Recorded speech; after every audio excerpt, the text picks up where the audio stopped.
meus amigos, sejam todos bem-vindos à nossa aula de processo penal com o tema de hoje, ainda dentro da matéria dos processos incidentes. Hoje nós vamos falar da restituição das coisas apreendidas, que está prevista no artigo 118 a 124, e das medidas assecuratórias, também previstas entre os artigos 125 a 144 do nosso Código de Processo Penal.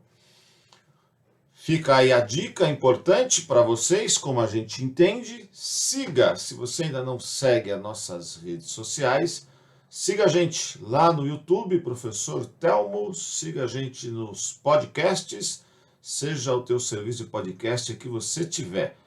Então, para nós é importante que você siga. Se você gostar, dá o seu joinha lá, dá o seu like, compartilhe com os amigos, e o seguir é importante para que você fique atualizado com as nossas aulas. O curso de processo penal bastante completo é lá no nosso canal, então é importante para você complementar os teus estudos aí da sala de aula, do cursinho, não importa. Se você se sentir à vontade, fique, nos siga, que será muito importante para nós, ok? Bom, saindo aqui da tela, vamos para a nossa aula propriamente dita, né? Então, o que a gente tem aqui? Restituição das coisas apreendidas. Artigos 118 a 124 do Código de Processo Penal. E o que é isso e por que a gente tem esta regra, restituição de coisas apreendidas? Que coisas são essas apreendidas? É só lembrar, né, que lá no inciso 2 do artigo 6º, uma das primeiras atribuições da autoridade policial, ainda durante o inquérito, é apreender os objetos que tenham relação com o fato criminoso. Então isso fica apreendido e, em tese, vai até o final do processo, como nós vamos ver. Agora, pode ser restituído isso? O delegado foi lá e fez a apreensão. Esse material foi apreendido, obviamente, para se tornar objeto de perícia, porque se trata de uma prova no processo. Isso pode ser restituído? Até quando pode ou quando deve ser isso restituído? Vamos lá. Também existe, durante o processo, a medida cautelar de busca e apreensão, lá do artigo 240. Tem algum momento do processo, então pode ser até na fase de inquérito, mas também dentro do processo, pode ser que a autoridade investigativa, né, o delegado de polícia, ou até mesmo o Ministério Público, entendam que é o caso de se fazer uma busca e apreensão. Então vai lá e se apreende também objetos com o suspeito, com o infrator, com aquele que está sendo investigado, com aquele que está sendo processado. A regra aqui é: isso pode ou não ser restituído? E quando poderá ser restituído? A parte pode suscitar a restituição desse seu bem? Então, isso que a gente vai aqui discutir. Qual é o objetivo, então, né? O objetivo desses procedimentos de apreender objetos, coisas, né, é que eles vão auxiliar na elucidação do crime, porque não se é feito, ou pelo menos não deveria ser feita, a apreensão de algo ao mero talante do delegado de polícia ou do Ministério Público. Ou seja, para que isso seja apreendido, tem que ter uma relação processual com o caso em investigação. E aí entra a apreensão desse objeto, passa por uma perícia e gera uma prova dentro do processo. Então, por isso que a apreensão desses objetos, né, ou o objetivo de se apreender determinadas coisas, é auxiliar na elucidação do próprio crime. Bom, essa matéria, ela sofreu aí uma mudança pelo chamado pacote anticrime, né? Eu nem gosto muito desta nomenclatura, né? Ninguém faz uma lei anticrime, faz uma lei para criminalizar conduta, né? Mas apelidaram aí a Lei 13.964 de 2019 como pacote anticrime. Então, mesmo a gente, professor, não gostando da nomenclatura, não adianta simplesmente falar Lei 13.964 de 19. ela vai sempre estar acompanhada aí do chamado pacote anticrime. Então, é importante que a gente dê uma olhada aí no teu código, ver se ele está atualizadinho. Eu tenho lá um canal lá no Jus Brasil em que a gente vai rotulando todas as normas desde 1992, a gente vem aí colocando as normas processuais penais, de 2002, perdão, a gente vem colocando essas alterações. Mas isso é muito fácil hoje, mas é só dar uma olhadinha se o teu código está atualizado, ok? Bom, artigo 118. Antes de transitar em julgado a sentença penal, as coisas apreendidas não poderão ser restituídas enquanto interessarem ao processo. O artigo 118 é claro. Agora, nós precisamos fazer, então, uma análise a contrário sensu, né? Antes de transitar em julgado, ou seja, o processo está em andamento. A coisa pode ser restituída? Pode, desde que deixou de interessar ao processo. Se deixar de interessar ao processo, legal. Então, ou seja, a coisa foi apreendida, foi periciada, o laudo foi juntado aos autos, em tese, a coisa não interessa mais ao processo. Parece bastante simples, mas não é. Imagine alguém que teve um veículo furtado, o veículo foi localizado, tinha regular inquérito para apurar a subtração do bem, e o delegado de polícia diz: não restituirei o bem antes do trânsito em julgado da sentença final condenatória ou absolutória, antes da sentença final, de acordo com o artigo 118. Imagina isso, né? E aí, tudo bem, o artigo 118 fala isso sim. Ótimo, antes de transitar em julgado a sentença final, as coisas apreendidas não poderão ser restituídas enquanto interessarem ao processo. Sim, mas se for o único bem, o único carro que você tem? E se esse carro for seu aí, você é motorista de aplicativo, você utiliza o veículo para trabalho, é o veículo que você vende coisas na rua? E aí, como é que pode um negócio desse? Será que é imprescindível mesmo o processo? Ou seja, já foi periciado, o laudo já está encartado aos autos, então não interessa mais ao processo. Então é importante ficar a entender sempre a leitura do artigo para que a gente possa também analisá-lo a contrário sensu, ok? O artigo 119. As coisas a que se referem os artigos 91 e agora 91A do Código Penal não poderão ser restituídas, mesmo depois de transitar em julgado a sentença final, salvo se pertencerem ao lesado ou terceiro de boa-fé. Vejam que com tantas alterações, o legislador ainda esquece de alterar alguns artigos. Então, o artigo 119 faz referência aos artigos 74 e 100 do Código Penal. Mas com a reforma em 1984, esses dois artigos foram substituídos pelo 91. E o pacote anticrime, olha aí lá falando pacote anticrime, o pacote anticrime trouxe também agora o artigo 91A. Não poderão ser restituídas mesmo depois de transitar a sentença final. O que são essas coisas que se refere os artigos 91 e 91A? Então, tá lá, né? O artigo 91 vai estar lá falando sobre os efeitos da condenação. O que ele está falando aqui é os instrumentos do crime, desde que consistem em coisas cujo fabrico, alienação, uso, porte ou detenção constitua fato ilícito do produto do crime ou de qualquer bem ou valor que constitua proveito auferido pelo agente com a prática de fato criminoso. Poderá ser decretada a perda de bens ou valores equivalentes ao produto ou proveito do crime quando esses não forem encontrados ou quando se localizarem no exterior. O que quer dizer isso, né? Então, quando a gente fala que as coisas às que se referem ao artigo 91, o que quer dizer isso?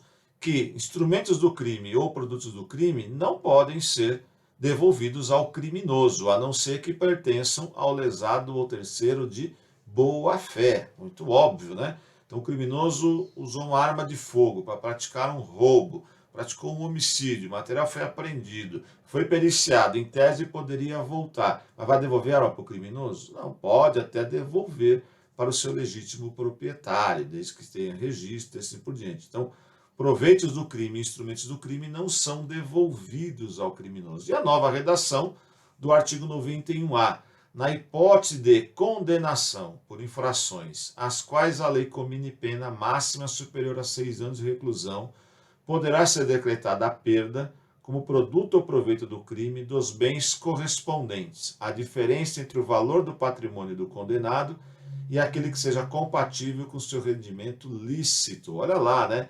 Para que realmente o criminoso não aufira lucro com atividade criminosa.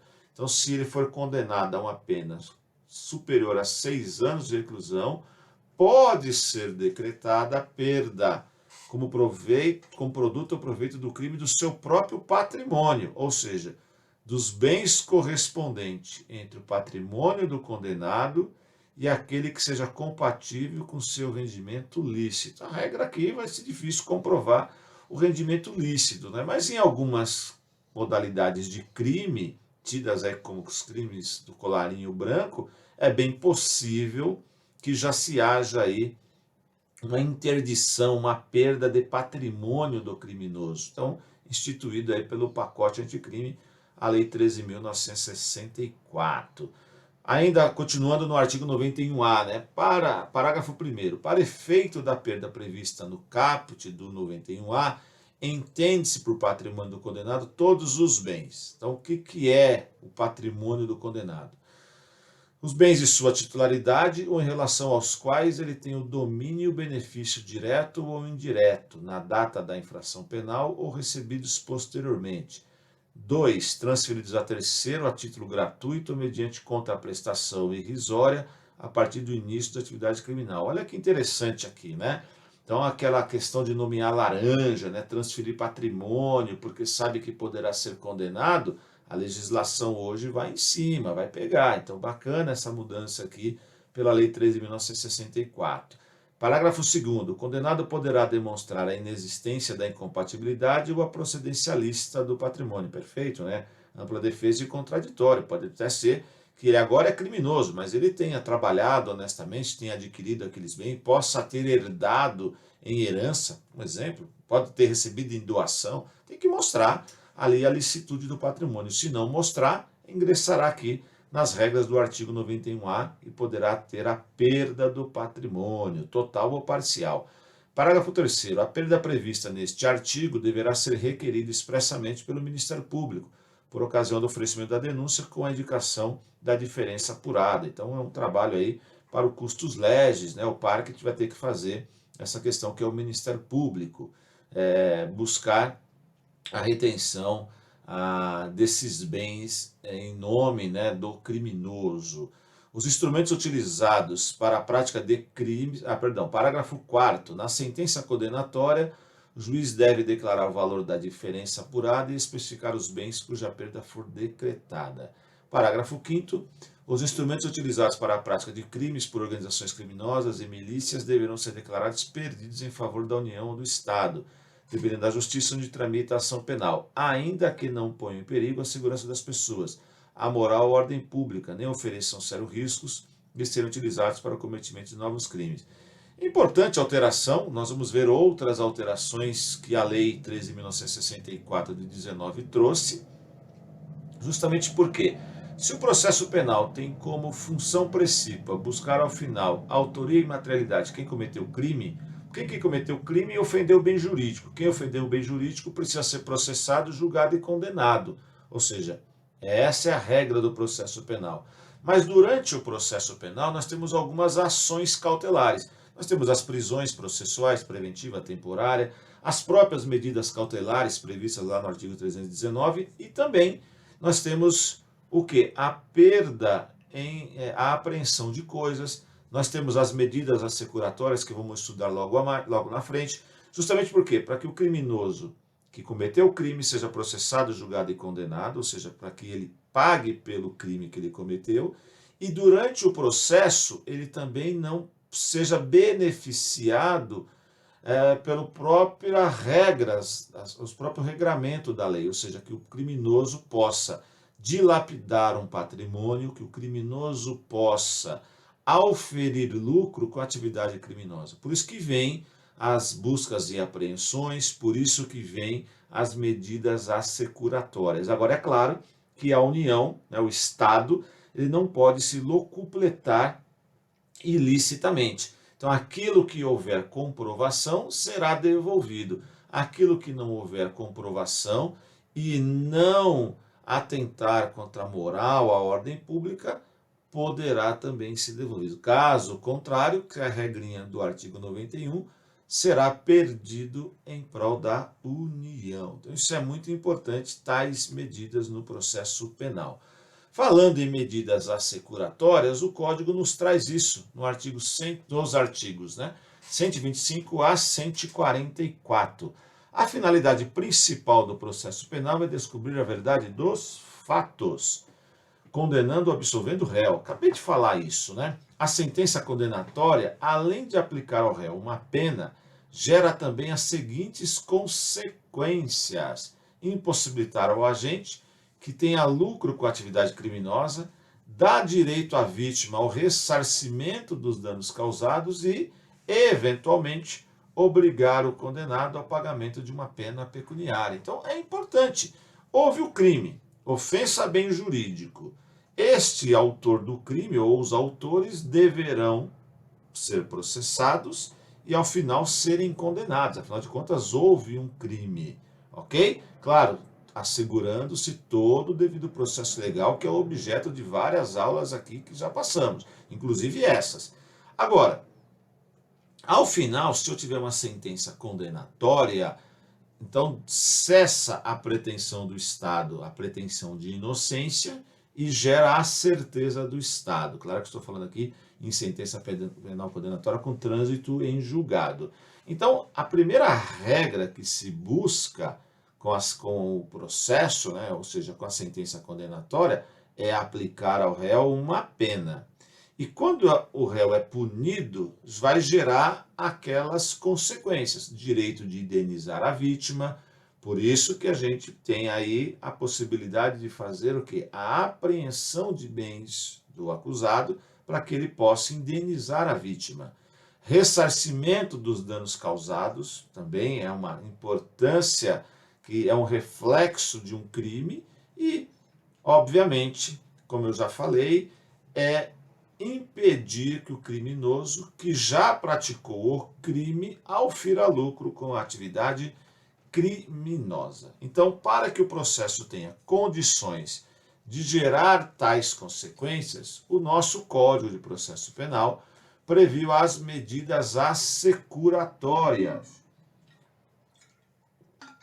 que nada mais são do que providências tomadas no curso do processo que objetivam assegurar o direito à indenização da vítima do crime, o pagamento de eventual pena pecuniária ou evitar que o acusado obtenha lucro com a atividade criminosa. O repeteco de tudo isso que nós estamos falando para vocês. Quem for assistir a esta aula tem condições de verificar com mais propriedade. Quem está nos ouvindo apenas, acompanha aí com o teu Código de Processo Penal.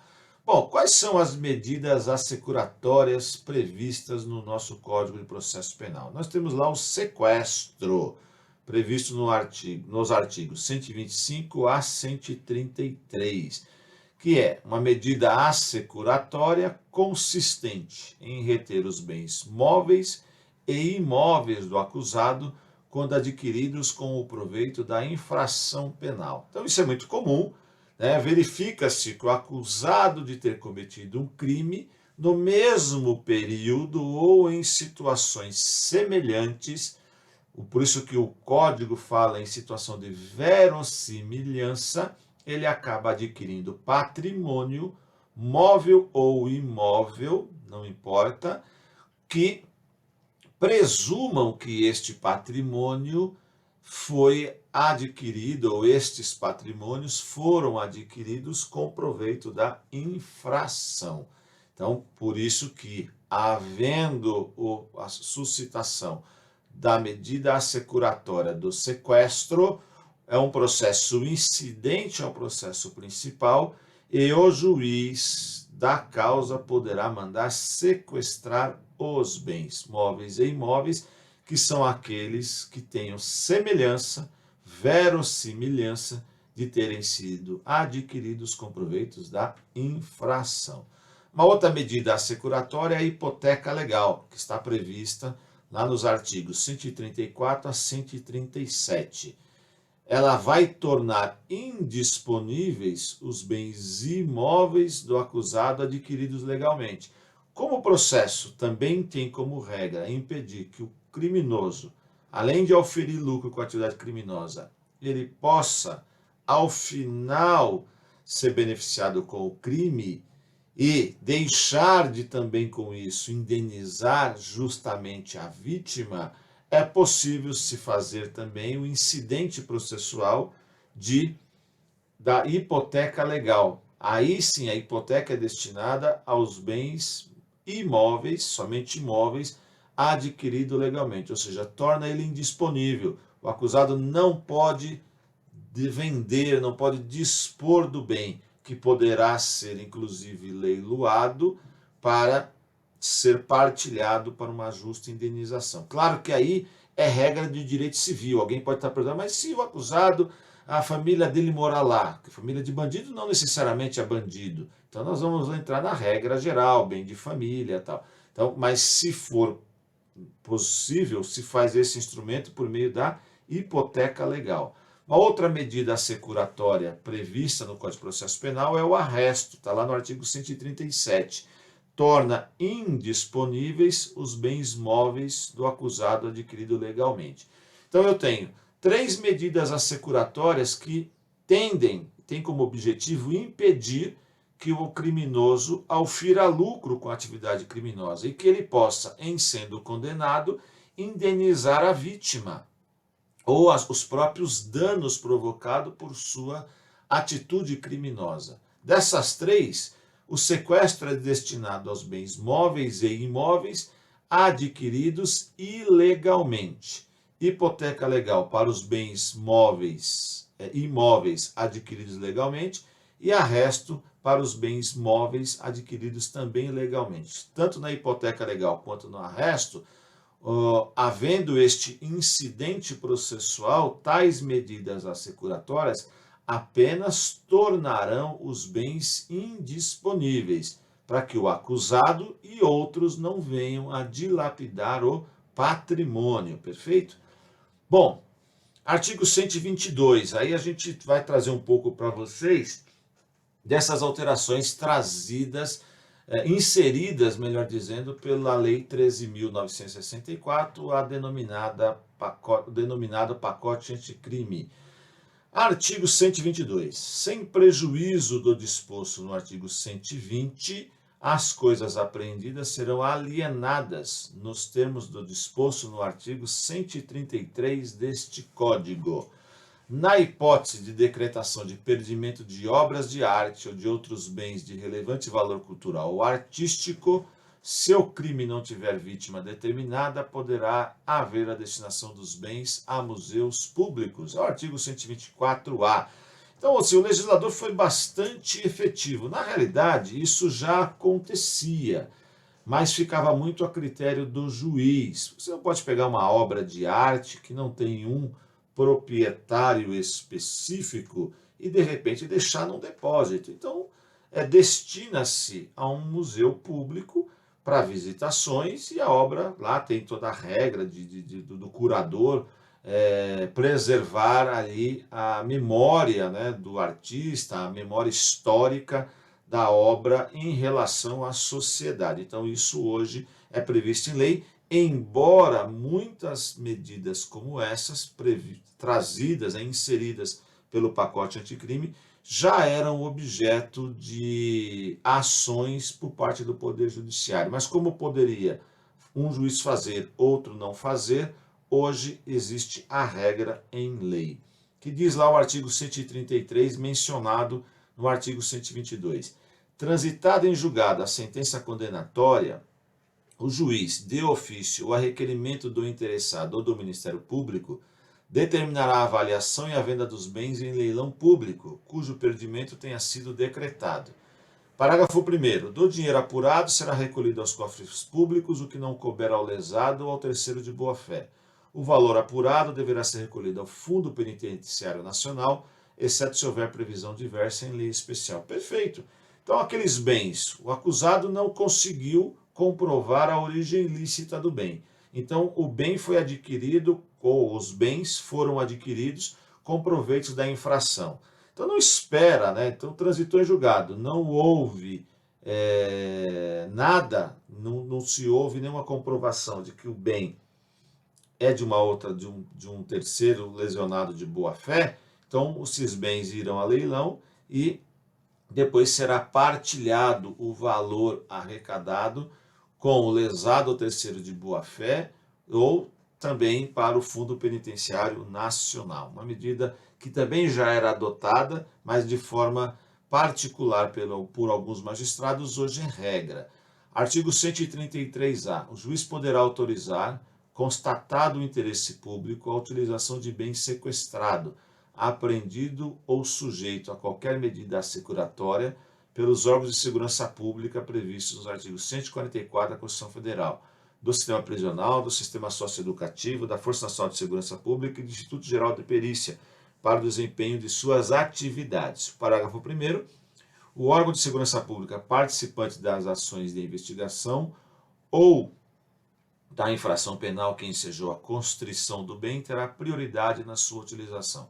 Fora das hipóteses anteriores, demonstrado interesse público, o juiz poderá autorizar o uso do bem pelos demais órgãos públicos. Isso aqui é bacana, como eu disse, já era também praticado pelo Poder Judiciário, mas ficava a critério dos magistrados. Hoje não, existe uma regra, né?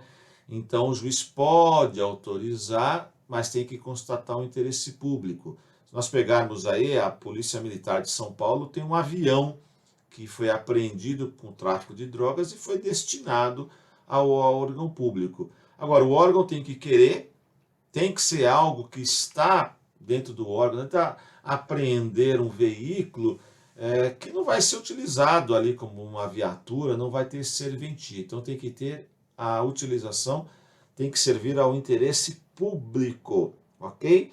E é dado prioridade, óbvio, né, àquele órgão do artigo 144 que participou das investigações, participou ali da repressão criminal propriamente dita. Parágrafo 3º. Se o bem a que se refere o caput deste artigo for veículo, embarcação, aeronave, o juiz ordenará à autoridade de trânsito ou ao órgão de registro e controle a expedição de certificado provisório de registro e licenciamento em favor do órgão público beneficiário, o qual estará isento de pagamento de multas, encargos e tributos anteriores à disponibilização do bem, para sua utilização, que deverão ser cobrados de seu responsável. Óbvio, né? Então, a partir do momento que passou uma viatura, uma aeronave, uma embarcação para o órgão público, dali para frente, a responsabilidade é do órgão público. Dali para trás, a responsabilidade era do seu responsável. Transitada e julgada a sentença penal condenatória com a decretação de perdimento dos bens, ressalvado o direito do lesado terceiro de boa-fé, o juiz poderá determinar a transferência definitiva da propriedade ao órgão público beneficiário ao qual foi custodiado o bem. Então, transitou em julgado. O bem foi perdido em prol da União. Então, o que pode fazer o juiz? Pode, o órgão lá tem interesse, porque às vezes o órgão não tem interesse. Utilizou o bem, mas o bem vai ser inservível, o bem está velho. Imagine um veículo que já tem aí 10, 15 anos de uso. Então, não tem por que estar na frota daquele órgão público. Então, vai ser perdido em prol da União. Não, o bem tem interesse, então permanece lá com o órgão público, ok? Bom, essas medidas são importantes e de grande eficácia, repito, já que um dos efeitos das medidas assecuratórias é que o criminoso, repito, não aufira lucro com atividade criminosa. Então, é muito importante nós conhecermos as medidas assecuratórias, porque elas têm papel primordial dentro das nossas, do nosso processo penal. Ok, turma?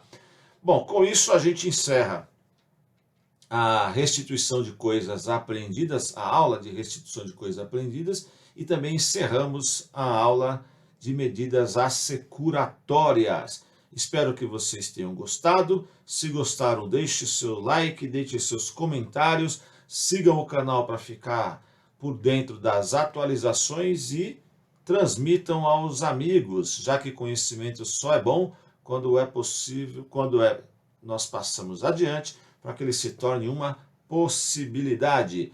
Eu sou o professor Telmo, desejo a todos um ótimo dia, fiquem com Deus e até a próxima, se Deus assim permitir.